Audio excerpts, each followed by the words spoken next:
श्री कृष्ण ने महाभारत के महायुद्ध के लिए कुरुक्षेत्र को ही क्यों चुना?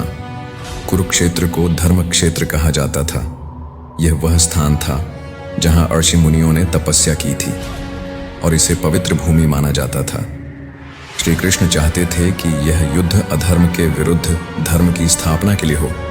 इसलिए उन्होंने एक धर्मस्थल को युद्ध स्थल बनाया ताकि यह सिर्फ एक राजनैतिक संघर्ष न रहकर धर्म युद्ध बने। कुरुक्षेत्र न तो पांडवों की भूमि थी और न ही कौरवों की। यह एक तटस्थ स्थान था जिससे युद्ध के दौरान किसी को भौगोलिक लाभ न मिले। श्री कृष्ण न्याय संगत युद्ध चाहते थे जहां दोनों पक्ष समान परिस्थिति में हों। कुरुक्षेत्र उत्तर भारत के बीचों बीच स्थित था, जिससे विभिन्न राज्यों की सेनाएं आसानी से यहां एकत्रित हो सकती थीं। साथ ही यह एक विशाल समतल भूमि थी जो युद्ध के लिए उपयुक्त थी। यहां सेनाओं के लिए पर्याप्त स्थान उपलब्ध था, जिससे रणनीति बनाना आसान हुआ। महाभारत युद्ध सिर्फ एक पारिवारिक संघर्ष नहीं था, बल्कि यह अधर्म और अन्याय के विनाश का माध्यम था।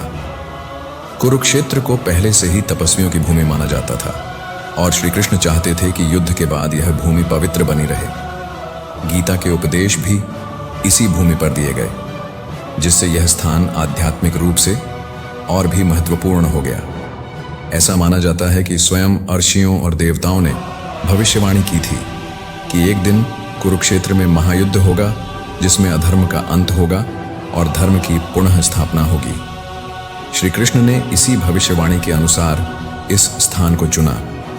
कुरुक्षेत्र केवल एक युद्ध भूमि नहीं था, बल्कि यह धर्म और अधर्म के टकराव की स्थली बना।